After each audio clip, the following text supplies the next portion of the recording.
What's good people, today I'm gonna show you exactly how I ate to transform my physique from a fat slob to an aesthetic, less fat slob. One of the most important factors of achieving your dream physique is diet. Without a proper diet, you're gonna have a hard time gaining muscle, losing fat, or even maintaining your weight. After watching this video, you're gonna know exactly the secret sauce to gaining muscle, losing fat, which diet to follow, and what should you eat to achieve your dream physique. So take out your pen and paper, boys, you have a lot to learn today. So let's start with the basics. Every food has its own nutritional value. It would be much easier if you look at it like a pyramid scheme. At the bottom of the pyramid we have calories. We use calories as a source of energy that we expend throughout the day. Everyone has a certain number of calories that they consume and then they burn throughout the day. Now there are two groups of people out there. The ones that track calories precisely and the lazy cunts that basically guesstimate how much they are eating. If you want the best and the quickest results possible, you would want to track your calories, because even that is not that accurate. Now add your stupid guesstimating game to it and it becomes an absolute disaster. Unless you've been tracking calories for a few years now and you actually have an idea of how much food you need to consume on a daily basis. Okay, so I tracked my calories for the past 5 years and the way I do it is pretty simple. You need three things: a phone, a food scale, and a calorie tracking app. So hopefully you have a phone. Now download an app called MyFitnessPal. Set it up with your stats and ignore the calorie goal it gives you because it's not that accurate. Go to your diary and tap on add food. Search the food you want to track, and let's do rice for example. Put your plate on the scale, reset it, and measure the amount of rice that you need. Let's say you have 250 grams of rice on your plate. Just simply log that amount in the app and it will give you the exact amount of calories and the micronutrients of the rice. Now do the same with all the foods you eat throughout the day, and this is how you track your calories. Congratulations, you now have the knowledge to track your calories. You have zero excuse to be a lazy cunt. So let me show you real quick the basics of gaining muscle, losing fat, and maintaining your weight. If you want to maintain your weight, you would want to eat the exact amount of calories that you burn throughout the day. So to find that number, simply go to a calorie calculating website and put in your stats and you will get a starting number. Now I'm saying starting number because it's not very accurate. You would need to track your weight for 2 weeks in order to actually find out if it's accurate or not. If it's not accurate and you're actually losing or gaining weight, you would need to adjust your calories. So if you're losing weight, for example, you would need to up your calories by 100 every single week. If you're still losing weight, just keep adding 100 calories every single week until you finally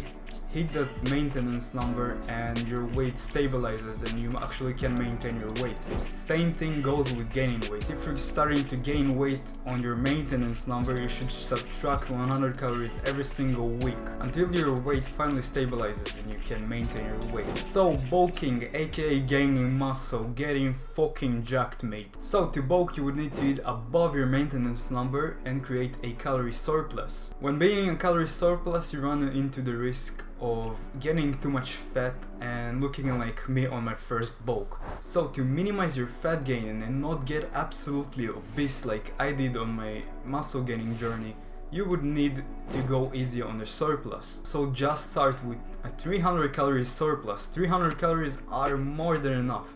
Trust me, just start small, and if your weight doesn't move, just keep increasing the calories by 100. So how much weight should you gain per month? To gain a good amount of muscle without gaining too much fat, you would need to aim for 0.4 kgs per month. Again, if you notice your weight stalling on the scale, you should up your calories by 100 every single week until you finally gaining 0.4 kgs per month again. That's the basics of bulking, and for my skinny homies that have a very hard time eating more calories, I would suggest you eat more calorie dense foods.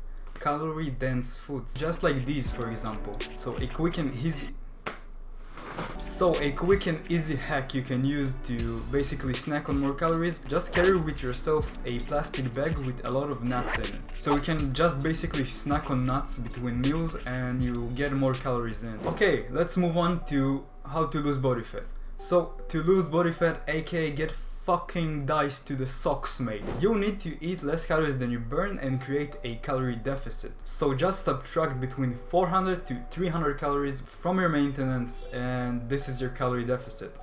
Now you should aim to lose no more than 1% of your body weight per week. So let's say for instance you've been losing fat for a while now, you've been on the calorie deficit for a consistent amount of time, and your weight on the scale stalls completely. You can't lose weight, you're panicking, you're shitting yourself, you're pissing on yourself, I don't know what the fuck you're doing. But in this instance you would need to just subtract 100 calories and you would need to watch how your weight fluctuates on the scale.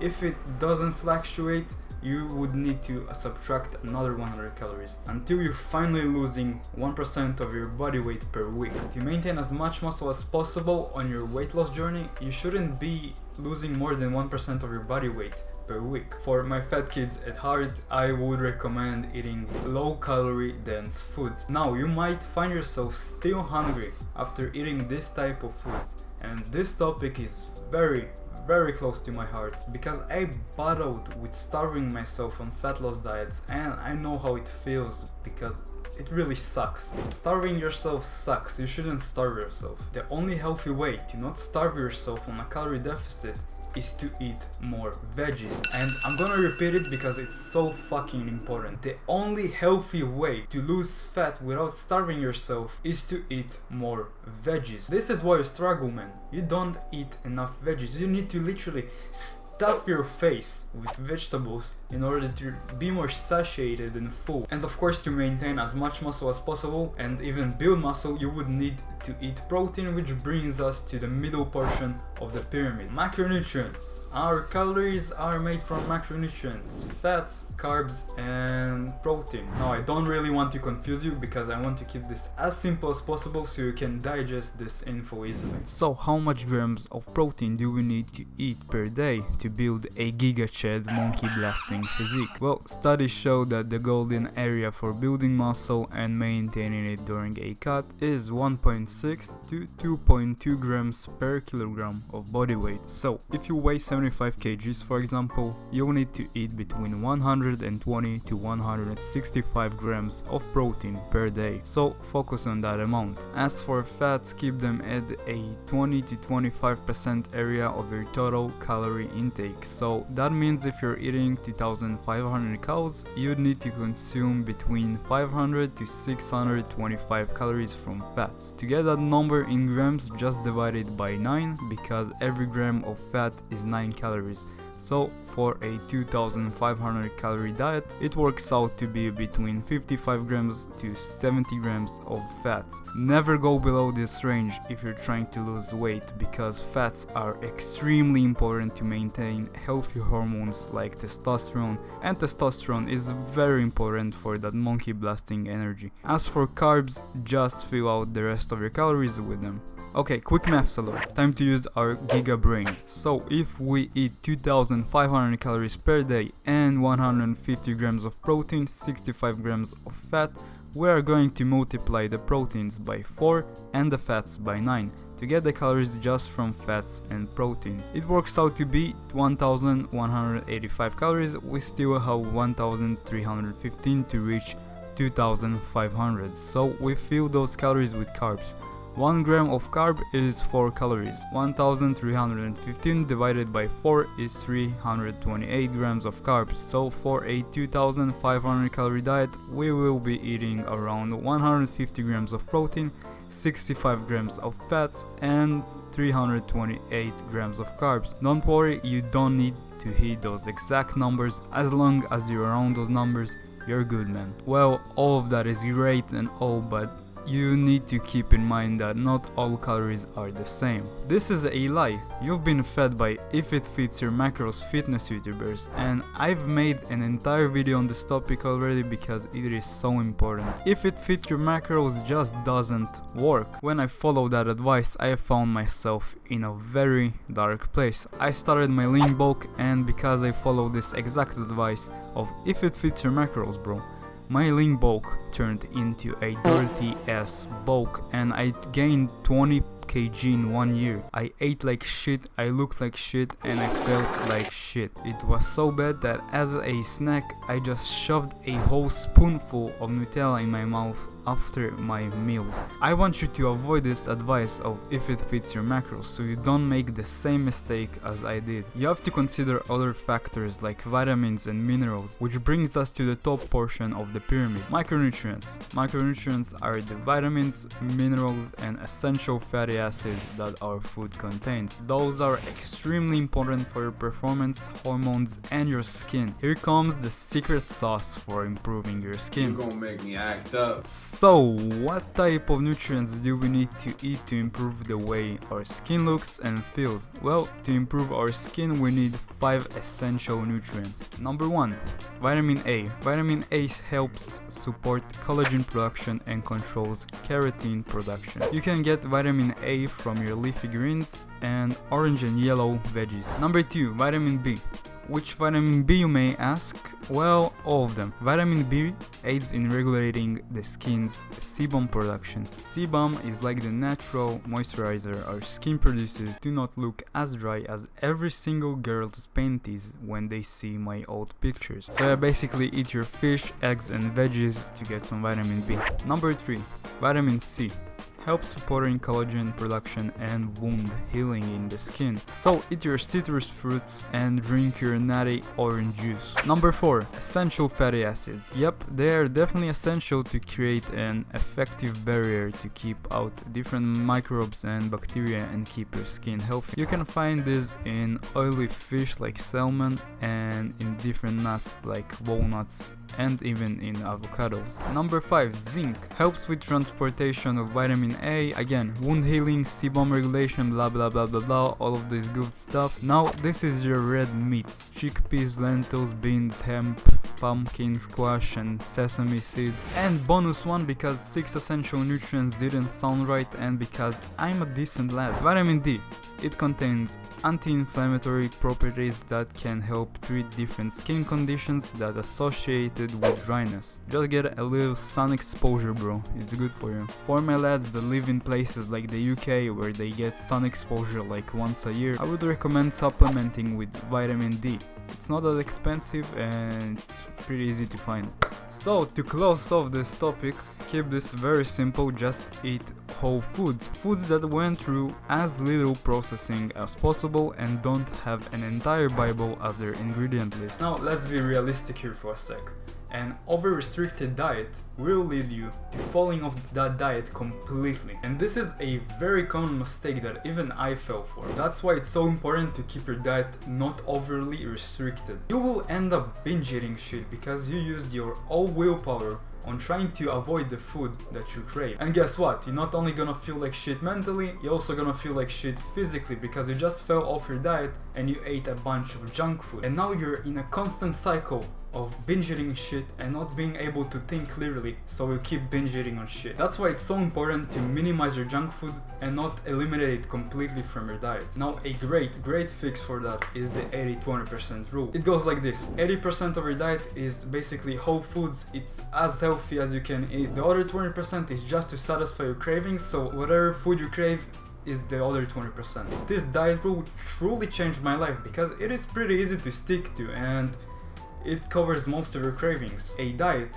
that is very over-restricted and hard to follow is not gonna last long, and I'm saying this from my personal experience. Now let's talk fat loss diets. I'm not really a big fan of the carnivore diet or the keto diet because they're only sustainable for a very small percentage of people. Another one you might have heard about is intermittent fasting. Now if you've never heard about intermittent fasting is basically you fast for the first part of the day, and what it does, it pushes your calories later on the day, so you have a smaller window to eat all of your calories.